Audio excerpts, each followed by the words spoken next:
नमस्कार आप सभी को। मेरा नाम ताप्ती है और आपका स्वागत है योगा विद ताप्ती में। आज हम करेंगे कपालभाति। तो कपालभाति एक बहुत ही इंपॉर्टेंट षटकर्मा है, एक प्यूरिफिकेशन प्रोसेस है जो कि हमारी बॉडी में से एक्सेसिव म्यूकस जो होता है हमारी नॉस्ट्रिल में से उसको बाहर निकालने में हेल्प करती है, आपके साइनसेस को क्लीन करने में हेल्प करता है। कुछ लोग इसको प्राणायाम के अंडर भी लेते हैं एज अ ब्रीदिंग टेक्निक, जो कि हमारी बॉडी में से टॉक्सिन्स को और जो अदर वेस्ट मटेरियल्स होते हैं उनको रिमूव करने में हेल्प करता है। तो कपालभाति हमें कैसे करना चाहिए, हमें कब करना चाहिए, इसके बेनिफिट्स क्या हैं, इसके प्रिकॉशंस क्या हैं, इसके कॉन्ट्रा इंडिकेशंस क्या हैं, किन लोगों को ये नहीं करना चाहिए, आज इन सारे सवालों का जवाब आपको यहाँ पे मिलेगा। तो सबसे पहले हम शुरुआत करेंगे कि कपालभाति हम करते कैसे हैं। तो जब भी हम लोग कपालभाति करते हैं आपको बिल्कुल रिलैक्स होना होता है। अपने फेस को बिल्कुल रिलैक्स करिए, अपनी आइज़ को क्लोज कर लीजिए, अपने शोल्डर्स को बिल्कुल नीचे की तरफ रखिए, ऊपर की तरफ नहीं रखना है। और अपने हाथों को आपको इंडेक्स फिंगर को अंदर की तरफ लाकर अपने थंब को ऐसे रोल करना है इस तरह से। या तो आप चिन्ह मुद्रा में आ सकते हैं इस तरह से, या फिर अपने हाथों को आप उल्टा की तरफ ऐसे कर सकते हैं, जनाना मुद्रा, चिन्ह मुद्रा या फिर जनाना मुद्रा के लिए, लेकिन हाथों की शेप ऐसी रहेगी हमारी।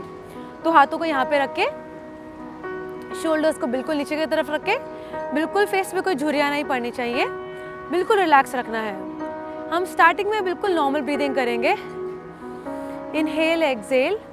तो जब भी हम कपालभाति करते हैं तो हम अपनी एब्डोमिनल मसल्स को, पेट की मसल्स को अंदर की तरफ खींचते हुए हम लोग फोर्सफुली एक्सेल करेंगे।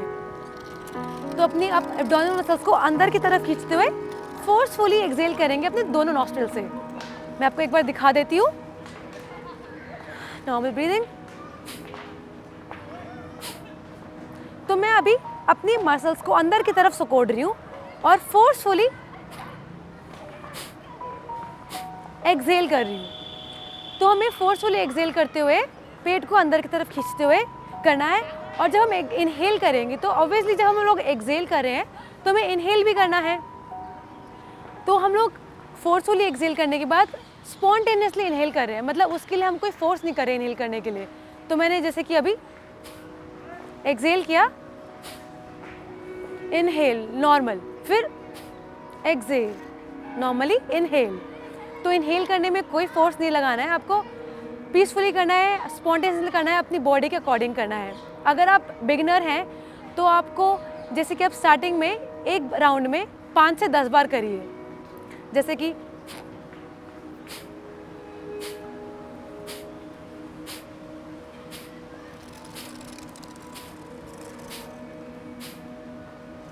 तो मेरा ये एक राउंड कंप्लीट हो गया है अगर मैं बिगिनर हूँ तो।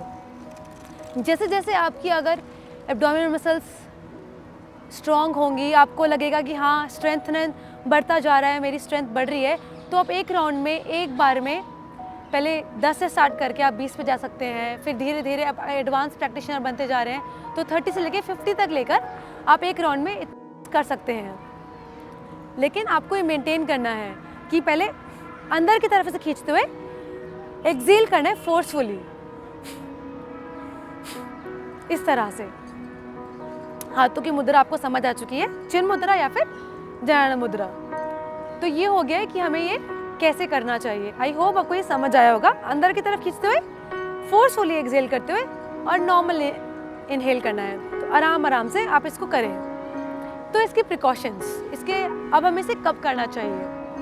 आपको एक तो ये ध्यान रखना है जब भी आप कपालभाति करें आपको ये हमेशा खाली पेट करना है। या तो आप सुबह उठ के जब योगा के आसनास की प्रैक्टिस करने के बाद इसको कर सकते हैं, अपना प्राणायाम कंप्लीट करने के बाद इसको प्रैक्टिस कर सकते हैं, या फिर आप इसे खाने के 3 से 4 घंटे बाद ही प्रैक्टिस करें।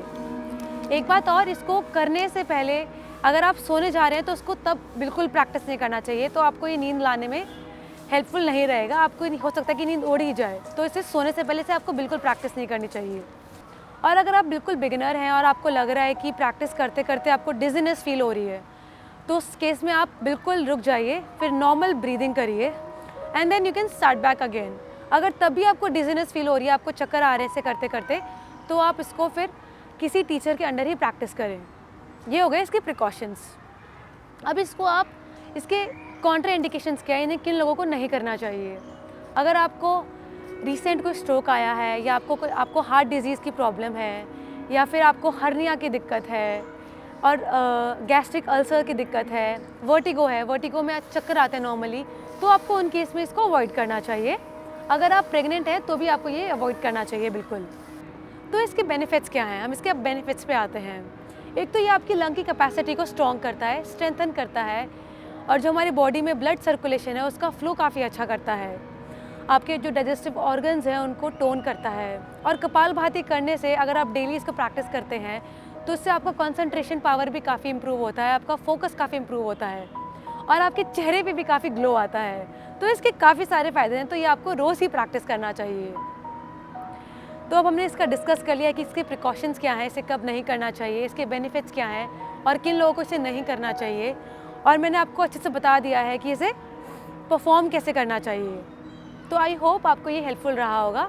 अगर ऐसा हुआ है तो please let me know in the comment section, और मैं मिलूँगी आपको अपनी अगली वीडियो में। धन्यवाद।